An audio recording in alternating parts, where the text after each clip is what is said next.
বিধানসভা নির্বাচনের আগে দলীয় ইস্তেহার সংকল্পপত্র প্রকাশ করতে চলেছে বিজেপি। সংকল্পপত্রের জন্য শুরু জনমত সমীক্ষা। জনমত সমীক্ষার ড্রপবক্স উদ্বোধনে রাজ্য বিজেপির সভাপতি শ্রমিক ভট্টাচার্য। সংকল্পপত্রে মহিলা সুরক্ষা, কর্মসংস্থান, জাতীয় সুরক্ষা, দুর্নীতিমুক্ত প্রশাসনে জোর দেওয়া হয়েছে।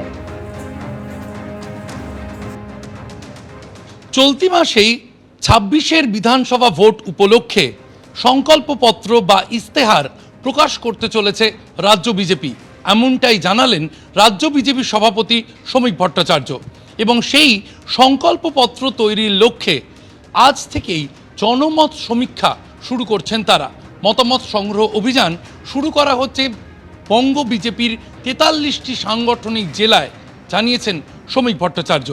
আমার সামনে যে ড্রপবক্স রয়েছে, এই ড্রপবক্সের মাধ্যমে ৪৩টি সাংগঠনিক জেলায় মতামত সংগ্রহ করতে চলেছে বঙ্গ বিজেপি এবং ১৮ই ফেব্রুয়ারি পর্যন্ত এই মতামত সংগ্রহ অভিযান চলবে।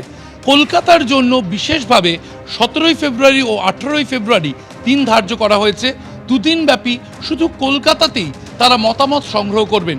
১৮ই ফেব্রুয়ারি পর্যন্ত এই মতামত সংগ্রহ থেকে যা মতামত উঠে আসবে তা মূল্যায়ন করেই ২৮শে ফেব্রুয়ারির মধ্যে তারা তাদের সংকল্পপত্র প্রকাশ করতে চলেছেন, এমনটাই বঙ্গ বিজেপি সভাপতি জানিয়েছেন।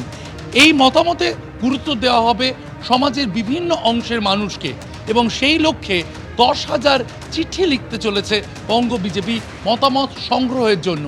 রাজ্যব্যাপী ১০,০০০ মানুষকে তারা যোগাযোগ করবেন, তাদের মতামত তারা যাতে সাজেশন বক্সে জমা দিতে পারেন। এখানে যে চিঠি আমরা দেখতে পাচ্ছি, এইভাবেই ড্রপবক্সে দেওয়ার জন্য বিশেষ পোস্টকার্ড সাইজের চিঠির ব্যবস্থা করা হয়েছে। সেখানে তারা তাদের মতামত লিখতে পারবেন, নাম, মোবাইল নম্বর, ঠিকানা, পিনকোড লিখতে পারবেন এবং এছাড়াও ফোন করে তাদের মতামত জানানোর জন্য তারা 9727294294 এই নম্বরে যোগাযোগ করতে পারবেন।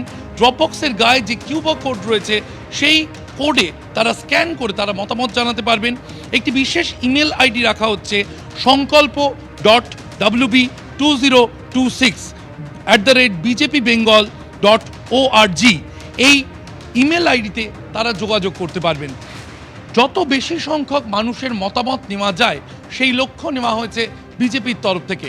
বঙ্গ বিজেপির সূত্রে যা জানা যাচ্ছে, আনুমানিক ১ কোটি মানুষের মতামত তারা নিতে চাইছেন এবং সেই ১ কোটি মতামতের উপর নির্ভর করে তারা তাদের সংকল্পপত্র প্রকাশ করতে চলেছেন ফেব্রুয়ারি মাসেই, এমনটাই ইঙ্গিত দিয়েছেন রাজ্য বিজেপি সভাপতি শ্রমিক ভট্টাচার্য। ক্যামেরায় দীপ্ত চক্রবর্তীর সঙ্গে শিবাশিস মৌলিক, এবিপি আনন্দ, বিধাননগর। আমরা বিভিন্নভাবে আমরা ম্যাপিং করেছি সমাজের ভিন্ন ভিন্ন স্তরের কিছু মানুষের কাছে, তাদের মধ্যে সংস্থার কাছে আমরা এই চিঠি পৌঁছে দিচ্ছি। তার মধ্যে কর্পোরেটের মানুষজন আছেন, অধ্যাপক আছেন, বিভিন্ন রিটায়ার্ড টিচার, রিটায়ার্ড প্রফেসরস আছেন, টিচার্স আছেন, আর্মি আছেন, সব মানে আপনি সমাজের এমন কোনো ফিয়ার রাখা হয়নি। ছোট ছোট ব্যবসাদার আছেন, স্বর্ণ ব্যবসায়ী আছেন, আলু বিক্রেতা আছেন, অসংগঠিত শ্রমিক আছেন, আমাদের কোল্ড স্টোরেজ মালিকেরা আছেন, যারা এখানে বিভিন্ন ধরনের এমএসএমইর সঙ্গে যুক্ত আছেন তারা আছেন, মানে প্রকৃত এমএসএমই, মানে চায়ের দোকানকে এমএসএমই বলে ঘোষণা করে দেওয়ার যে রাজ্য সরকারের ব্যবস্থা সেটা নেই, কিন্তু যারা চা বিক্রেতা প্রকৃত তাদের আছে। এবিপি আনন্দ, এগিয়ে থাকে, এগিয়ে রাখে।